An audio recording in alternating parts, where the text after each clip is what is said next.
గురూజీ ఒక చిన్న డౌట్ ఏంటంటే ఇప్పుడు దశమహావిద్యల గురూజీలు ఇప్పుడు మేము నమ్మాలి అంటే గుర్తించాలి అంటే ఎలా గుర్తించాలి? ఎందుకంటే ప్రజలు మోసపోకుండా ఉన్నారు. అంటే చాలామంది ఏమైందంటే ఇప్పుడు మాకు అన్నీ తెలుసు, అన్ని విద్యలు తెలుసు అని చెప్పేసి ప్రజల్ని చాలా వరకు మోసం చేస్తున్నారు. మీకు తెలిసే ఉంటుంది, మీ వరకు వచ్చే ఉంటుంది. సో వాళ్ళ నుంచి బయటపడాలంటే ప్రజలు ఫస్ట్ వాళ్ళని ఎలా గుర్తించాలంట? ఇది గుర్తించడానికంటూ ఏం లేదండి. నేను ఇంత అస్సాంలో పోయి ఇవి తీసుకొని అక్కడ చేసి నా గురుదేవుల ఫోటోలు అన్నీ నా దగ్గర ఉన్నాయి, నేను దిగిన నన్నే నువ్వు ఫేక్ అంటారు. ఇంకా అలాంటప్పుడు నాకు ఇప్పుడు ఒకరిని నేను చెప్పడానికి నాకు అర్హత లేదు. ఎందుకంటే జనాలకు అసలైన ఫేక్ చేసేవాడు రియల్గా ఉంటారు. నా ఛానల్లో నాకు భయంకరమైన కామెంట్ పెడతాడు, నువ్వు ఫేక్, నీకు రాదు, నువ్వు ఊరికే అది ఇది ఇట్లాంటివన్నీ పెడతా ఉంటారు. సో అలాంటప్పుడు నేను ఎలా చెప్పగలను? ఇంకా నాకు గురువులు ఉన్నారు, అస్సాంలో ఉన్నారు, నేను ఫొటోస్, నేను మా గురుదేవులతో దీక్షలు ఎట్లా తీసుకున్నాను, ఎలాంటి కల్చర్ రిచువల్స్ చేస్తాను అనేది నా దగ్గర అన్ని వీడియోలు ఉన్నాయి, ఫోటోలు ఉన్నాయి, మస్తున్నాయి నా దగ్గర. అది ఏంటి, అస్సాంలోనే కామాఖ్యాదేవి దగ్గరే చేశాను నేను. అంటే అంతటి రిచువల్స్ మా పండిట్లతో, మా గురుదేవులతో కలిసి. నన్నే నమ్మట్లేదు, ఇక మామూలు వాళ్ళకి నేను ఎట్లా చెప్తాను? ఎందుకంటే అది మన చేతిలో లేదమ్మా. ఇదంతా కూడాను వాళ్ళ యొక్క విశ్వాసం మీద ఉంటుంది. ఎందుకంటే ఈ మధ్యకాలంలో చాలా మంది నాగరాణులు వచ్చిండ్రు. ఈ నాగరాణులు, ఈ గరుడ పక్షులు ఇవన్నీ వేస్ట్. బట్ నేను ఉన్నాను కంప్లీట్గా దశమహావిద్యలు దాంట్లో మీదే, కాబట్టి నాకు ఇవన్నీ నేను పెద్ద పట్టించుకోను. నన్ను ట్రస్ట్ చేసి వస్తే ఆస్ట్రాలజీ పరంగా నా మ్యాక్సిమం నా లెవెల్ నేను చేస్తానమ్మా. రిమైనింగ్ అనేది నేను ఒకటే చెప్తాను వాళ్ళకు కూడా, అమ్మవారి ఇష్టం, అది అమ్మవారి దయ మీద ఉంటుంది, ఆమె మెర్సీ మీద ఉంటుంది మీకు. అంతేకాని నేనేమి ఇది కాదు, ఇట్లా హోమ్ ఇంపంటాను మీకు రిజల్ట్ ఇవ్వలేను. మీకు దిశానిర్దేశం వరకు చేయడం నాది హామీ అని చెప్తాను. గురుగారు, ఇప్పుడు మీరు మీ స్టడీస్ తర్వాత మీరు ఈ విద్యలలో మీరు పాల్గొనడం జరిగింది, ఎన్ని సంవత్సరాలు పట్టింది? అండ్ ఇంకొకటి ఏంటంటే గురూజీ, ఇప్పుడు మీరు డేట్ ఆఫ్ బర్త్ చూసి మీరు జాతకాలు చెప్తూ ఉంటారు. ఇప్పుడు ఒకవేళ ఏ అమ్మవారిది చేస్తే బాగుంటుంది మీరు అక్కడే వాళ్ళకి చెప్పగలుగుతారా? చెప్తానండి. ఇప్పుడు ఫర్ ఎగ్జాంపుల్ పెళ్లి కాలేదు ఎవరికొకరికి, అతని జాతక చక్రం చూస్తాము. సప్తమ స్థానం అనేది చాలా ఇంపార్టెంట్ పెళ్ళికి. ఆ స్థానం చూసి చెప్తామయ్యా, నీకు ఈ గ్రహం ఉంది, ఈ గ్రహం వల్లే నీకు పెళ్ళి అవ్వట్లేదు, దీనికి సంబంధించిన శాంతి పరిహారాలు చేసుకో అంటాం. వాళ్ళు చేసామంటారు. ఫర్ ఎగ్జాంపుల్ శని ఉన్నాడు అనుకో, శని ఉంటే ఆలస్య వివాహం అవుతుంది. కాబట్టి మామూలు రెగ్యులర్ జాతకులు జ్యోతిషులు ఏం చెప్తారు, శివుడికి సంబంధించి ఏదైనా పరిహారం చేసుకో అంటారు, శనికి సంబంధించిన తైలాభిషేకం చెయ్యి, అన్ని రౌండ్లు కొట్టు అంటారు. But I'm very different. నేనేం చెప్తాను, కాళీ దేవతకు చేయాలి, శ్మశాన కాళీ అంటాను. వాళ్ళ కొత్తగా ఉంటుంది. ఇదేంటండి శ్మశాన కాళీ అంటే, ఎస్ శ్మశాన కాళీ ఎందుకు అంటే, శ్మశాన కాళీ చూడండి అమ్మా, కాళీ దేవత స్వరం నవవిధ కాలులనే ఉన్నారు. వీళ్ళంతా శనిని కంట్రోల్ చేసేవారు. శని బేసిక్గా ఎవరికి కంట్రోల్ అవ్వడు, ఆయన కంట్రోల్ అవ్వడు. ఎందుకంటే మీరు చూడండి, దేవతలను సైతం పీడించాడు ఆయన, పరమశివుణ్ణి కూడా పీడించాడు. కానీ భద్రకాళి అంటే భయపడతాడు, శంషాన్ కాళి అంటే భయపడతాడు, చండకాళి అంటే భయపడతాడు. నేను చేసేది బేసిక్గా ఈ దేవతల ఆరాధన చేయమని చెప్తాను. ఎందుకంటే నీకు శని మాట వినట్లేదు, నువ్వు ఎంత ప్రే చేసినా ఆయన ఒప్పుకోవట్లేదు. నీ పూర్వజన్మ కర్మ రికార్డ్ చూపిస్తాడు, నువ్వు ఇది చేసినవరా బేటా, నీకు కష్టము, నేనైతే కరుణించాను అంటాడు.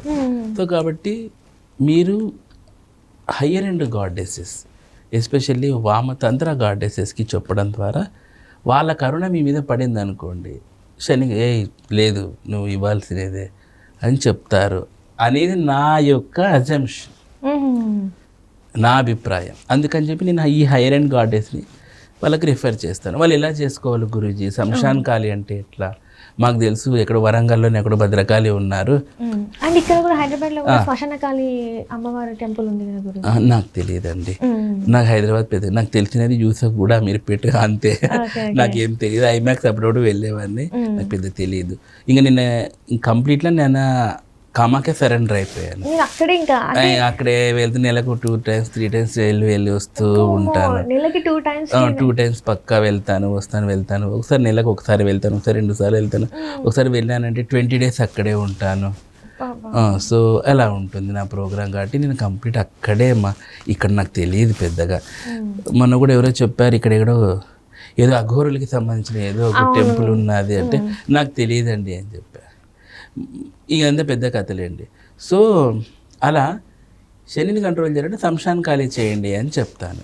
వాళ్ళు ఎలా అంటే ఓకే నేను పర్ఫామ్ చేసి అదే ఇలా ఉంటుందమ్మా, లేదంటే ఇక్కడ కామాఖ్యలో చేద్దాము అని చెప్తాను. ఇష్టం ఉన్న వాళ్ళు వస్తారు, లేదన్నోళ్ళు రారు. వాళ్ళు లేదన్నోళ్ళు మాకు ఇవ్వద్దండి సాత్వికంగానే చెప్పండి అంటారు. అలాంటప్పుడు ఇంకా మళ్ళీ రొటీన్ తిలహోమం చేసుకో, శనికి తైలాభిషేకం చెయ్యి, శివారాధన చెయ్యి, ఇవి చెప్తాను. అంటే గురుగారు ఇక్కడ ఇప్పుడు కామాఖ్యకి వచ్చి అక్కడ రిచువల్స్ చేయాలి అంటే చాలా వరకు ఏంటంటే ఫ్లైట్ మార్గమే ఉంది. ఒకవేళ అంతా పెట్టుకొని ఒక భక్తుడికి మరి వెళ్ళాలని ఉంటుంది. ఒకవేళ అక్కడికి వెళ్ళకుండా ఇక్కడ చేసుకునే అవకాశం ఏమన్నా ఉందా ఆ పూజలు మనకి? అంటే అమ్మ మేమైతే నేను ఆ విద్యలని తెలిసిన వాడిగా కాబట్టి మా యాగశాల ఉంది, నీలాచల్ యాగశాల, అనంతపూర్ డిస్టిక్ గుత్తిలో ఉంది. అక్కడ నేను ఈ రిచువల్స్ అన్ని చేస్తూ ఉంటాను. కాబట్టి ఎవరైనా ఇంట్రెస్ట్ ఉన్నప్పుడు అక్కడికి రావచ్చు. లేదండి కొంతమంది నాకు ఎన్ఆర్ఐ క్లయింట్స్ చాలా ఎక్కువ అనమాట. ఆ ఎన్ఆర్ఐ క్లయింట్స్ ఏమిటంటే లేదు గురూజీ మేము అది శక్తిపీఠ్ కదా అక్కడే చేయండి అంటారు. కాబట్టి అక్కడే చేస్తాం వాళ్ళకి. అది వాళ్ళు ఎఫర్ట్ చేయగలరు అనుకుంటే రావచ్చమ్మా, లేదంటే మా దగ్గర మేము చేస్తాము. గురుజీ ఇక్కడ ఏంటంటే కామాఖ్యాదేవి అంటే చాలా వరకు అందరికీ ఉన్న నమ్మకం ఏంటంటే కామాఖ్యాదేవి ఓన్లీ పిల్లలు పుట్టించడానికి మాత్రమే ఎక్కువ పూజిస్తూ ఉంటారని చెప్పేసి చాలా వరకు నేను విన్నాను, బయట చెప్పిన వాళ్ళు కూడా నేను వింది. సో నిజంగానే ఓన్లీ పిల్లల కోసమేనా గురుజీ, లేకపోతే ఇంకేమైనా ఉందంటారా కామాఖ్యాదేవి అంటే? కామాఖ్యాదేవి ఇవ్వలేదంటూ ఏది లేదమ్మా. పిల్లలు అనేది తప్పు. ఇక్కడ చాలామందికి తెలిసిండేది కామాఖ్యాదేవి అండి. బట్ అక్కడ 3 forms ఉంటుంది కామాఖ్యాదేవి, కామాఖ్య కామేశ్వరి, కామేశ్వరి కామాఖ్య. ఇది తెలియదు చాలా మందికి. కామాఖ్య అంటే అసలు చూడండి, నేను కామాఖ్యలో ఏదో ఉండడం ఇక్కడ ఉన్నాను ఆంధ్ర అనంతపుర, నా మనసు అంతా కామాఖ్యలోనే ఉంటుంది. ఎందుకంటే అక్కడ పండిట్స్ చాలా మంది తెలుసు కదా, ఏ ఈవెంట్స్ వచ్చినా ఏమొచ్చినా మేము డైలీ ఫోన్ మాడుకుంటుంటాం, ఏ క్యా హోతా హై మహా.